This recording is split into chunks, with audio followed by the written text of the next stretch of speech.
After my divorce from Albert was finalized, I embarked on a new chapter of my life by moving in with my daughter, Diana. About 8 months into this transition, an unexpected event occurred. One day, while enjoying some downtime at home with Diana, I received a phone call from my mother that left me unsettled. She informed me that Albert and his mother had unexpectedly shown up at my parents' house, uninvited. Alarmed and curious, I quickly dressed and hurried over. When I arrived, I was surprised to find Albert and his mother seated on the living room sofa, apparently waiting for me. Confused by their sudden presence, I asked, "Why are you here at my parents' house?" Albert's response took me by surprise as he bluntly said, "I want you to return the money you owe me." Let me introduce myself.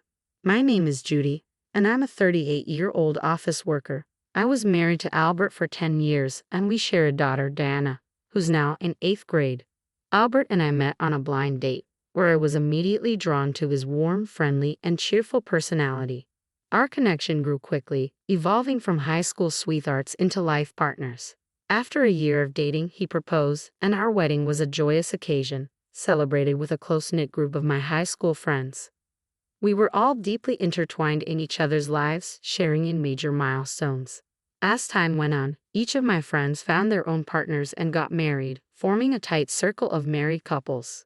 I was happy and believed our home would always be a sanctuary of love and support. As we matured, our group transitioned from carefree singles into married adults. When I announced my pregnancy, it seemed like my friends were right behind me, with many also starting their own families. Before long, we had become a circle of mothers, sharing the joys and challenges of parenthood together. It felt like we were navigating the waves of life side by side, and I believed our bond would last a lifetime. I cherished my roles as both a wife and mother, while being equally passionate about my career. After graduating from college, I landed a position in the planning and development department of a large corporation. My days were packed, and the work was demanding but fulfilling. Every day brought new challenges and lessons. One of my friends, a stay-at-home mom, once teased me, saying, "Judy, you're a workaholic, but you somehow manage to maintain a wonderful family life. It's like you're living two lives." She admired my strength, though I often joked that I wished I had the energy of a man half my age. Both Albert and Diana played vital roles in helping me unwind after a long day at the office, bringing balance and joy to my life when I returned home. As I walked through the door, I was greeted by Diana's bright voice, "Oh, Mommy, welcome home." Her youthful enthusiasm and warm hugs melted away the fatigue of the day. Albert had transitioned to part-time work at a local cafe after Diana was born, allowing him to take on the primary responsibilities of picking her up from school and preparing dinner. This arrangement not only supported my career but also ensured that I returned home to a freshly cooked meal, which was a tremendous relief. Albert's thoughtful cooking allowed me to unwind and feel rejuvenated. Evenings at home became a cherished ritual. Diana and I would often take baths together, chatting about our days and sharing little stories. These simple, everyday interactions were a source of immense joy and fulfillment. My life felt like a beautiful balance of professional achievements and home life bliss, all made possible by the unwavering support and kindness of Albert and Diana. Their encouragement not only fueled my energy but deepened my dedication and passion for work. Together, we had crafted a life that was both busy and rewarding, proving that with the right support, it was possible to have it all. As my career progressed and I achieved significant milestones, I was rewarded with a promotion. With this new position came increased responsibilities, leading to more overtime and later arrivals home. By this time, Diana had grown older and better understood the demands of my job, which allowed her to manage more on her own. Meanwhile, Albert also began increasing his hours at the cafe, further immersing himself in the world of coffee. Recently, I've taken to exploring various coffee shops, enjoying the unique coffee beans they offer. Just today, I had brought home some beans along with cakes from a new bakery I had discovered. I suggested we enjoy them together with a cup of coffee, excited to share this with Albert, who had become quite passionate about roasting and experimenting with different types of beans at his job. The coffee he brewed at home had become exceptionally good. Though Albert and Diana were always supportive of my career, I couldn't ignore the subtle changes within our family. Despite their understanding, I began to notice a gradual distancing between us. The first sign something was amiss came when Diana approached me with concern. "What's up? You wanted to talk about something," I asked her the other day. When I went to see a movie with friends, I saw Dad with another woman," Diana revealed, her voice tinged with uncertainty. I froze, completely caught off guard by her words. She continued, "They weren't holding hands or anything, but they seemed close. Lately, I've noticed Dad talking on the phone a lot before you get home. Sometimes he's so into it that he doesn't even listen to me. He looks really happy when he's on the phone. At first, I thought he was talking to you, but after seeing him with that woman, I'm starting to wonder if he's been talking to her instead." As she spoke, I could see the sadness in her expression. Diana was in middle school, and it was clear she was becoming more aware of things like this. It hurt me to see how troubled she was. The idea that Albert, who I believed always put Diana first, might be involved with someone else was devastating.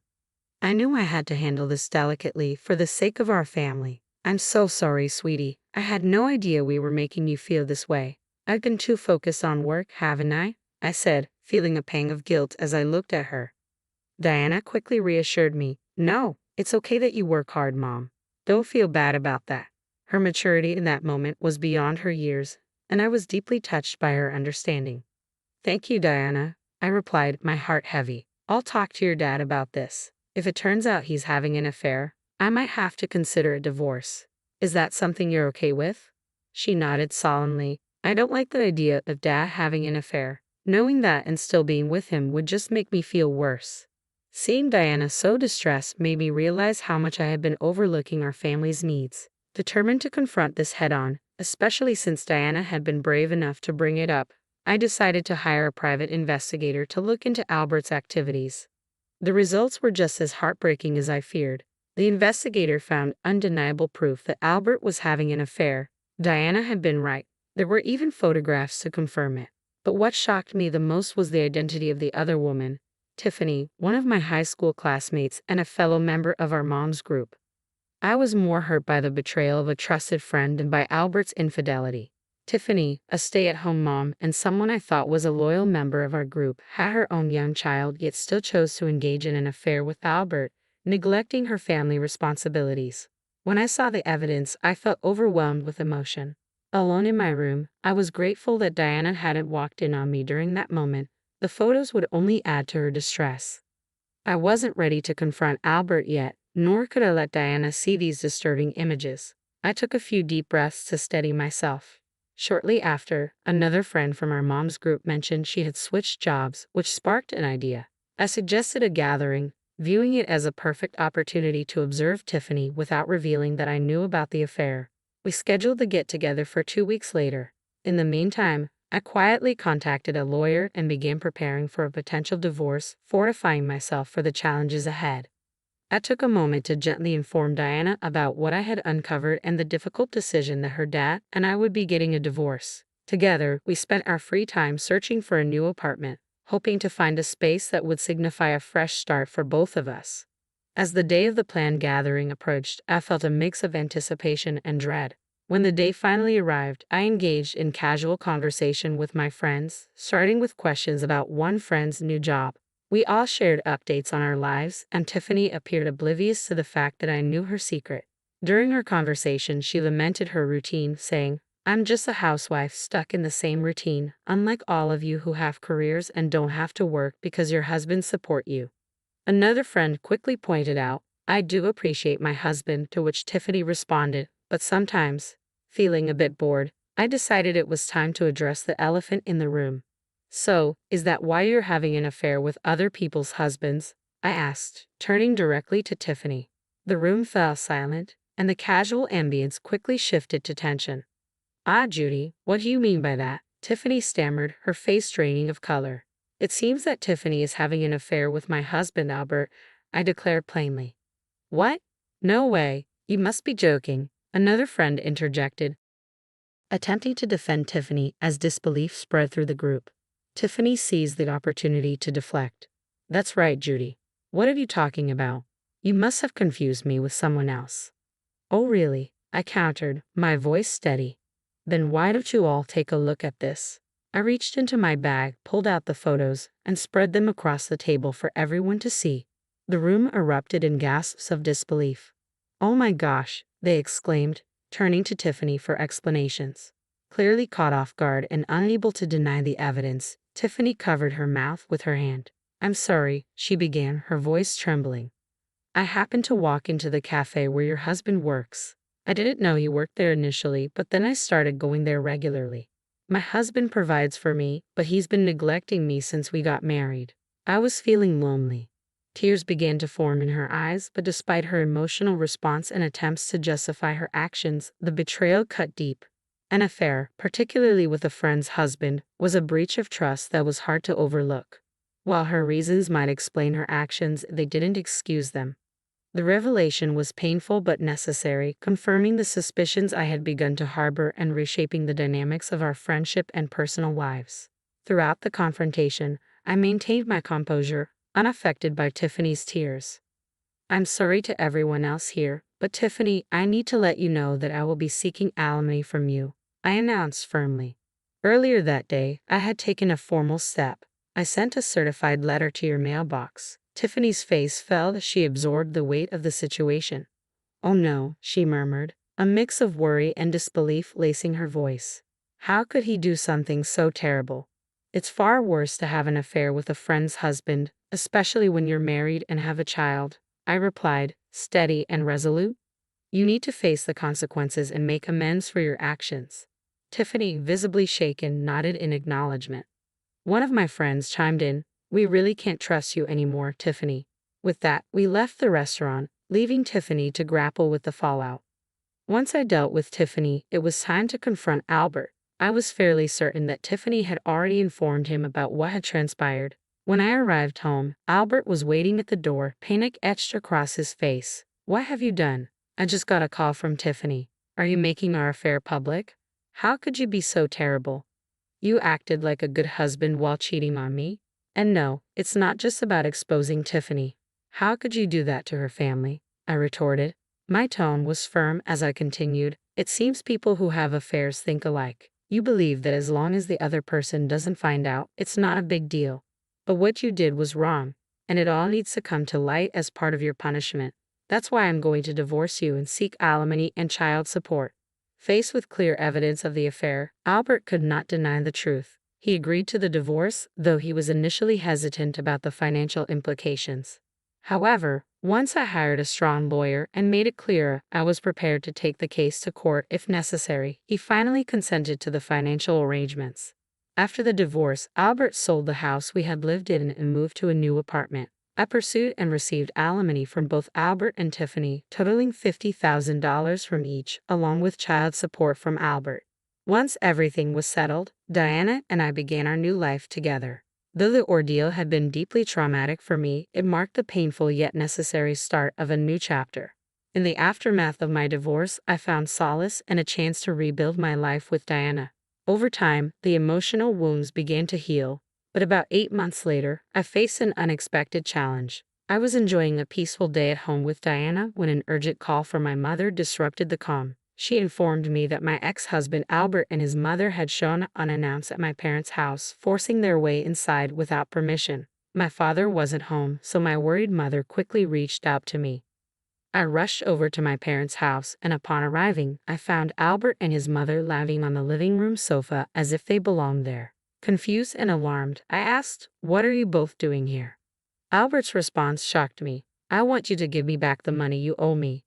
"What?" I replied, bewildered. "I never borrowed any money from you." He retorted, "I paid $225,000 for our wedding. You were in charge of the arrangements, so that money was lent to you. Now that we're divorced, you're claiming it was all a fraud. Honestly, I could sue you for marriage fraud, but for now, all I want is $25,000 back as a settlement." His unreasonable demand left me speechless.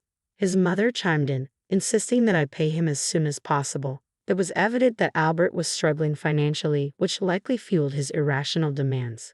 He had taken a full-time job at the cafe where he used to work part-time, but the pay was modest. "Albert, we were both equally involved in the wedding, and I covered more of our living expenses than you did," I reminded him, my voice firm. "The $25,000 is just a small fraction of what I contributed. Don't bother me with such unreasonable demands." As the tension escalated, they refused to leave. Just then, my father arrived, alerted by my mother. "What are you doing here?" he demanded sternly. Albert repeated his claims to my father, who, though usually calm, was visibly furious and shocked by Albert's audacity. It's your fault for having an affair in the first place. If you're going to make such outrageous demands, get out of here, my father asserted, trying to expel them from the house. In a desperate turn, Albert fell to his knees and begged, "Please, Judy, lend me money. Not only are you demanding alimony, but Tiffany's husband is also after me, and I can't afford it. Even $6,000 would help." It was disheartening to see him in such a state, but I responded firmly, "No, I can't do that. Go home."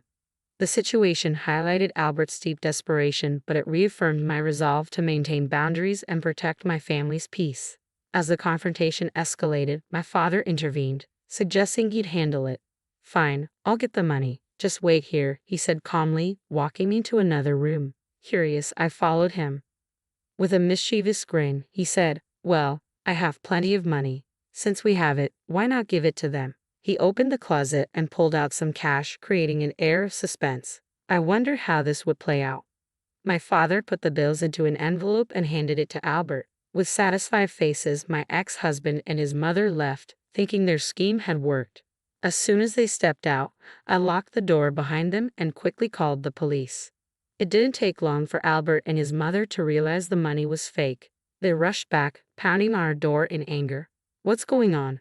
This is Monopoly money. I don't want this fake cash," Albert shouted, his voice thick with fury. I couldn't help but laugh as I responded through the door. "Since we have so much of it, I thought I'd share it with you." Albert's frustration peaked, and he began kicking the door. Their actions only escalated the situation further. Fortunately, the police arrived just in time to catch them in the act, drawing the attention of the neighbors, many of whom witnessed their arrest. In the end, not only did Albert not get any money, but he was also fined for the disturbance and had to cover the damage to our front door. Ironically, one of the bystanders was a regular at the cafe where Albert worked, and word of his antics spread quickly. As a result, Albert lost his job and struggled to find new work, ultimately moving back in with his parents. His in-laws had to cover his alimony and child support payments. To safeguard my family further, I filed a restraining order against my former in-laws, ensuring that any future incidents would lead to an immediate police response. Now, life is more peaceful and fulfilling. I'm devoted to working hard and cherishing the time spent watching my daughter, Diana, grow up.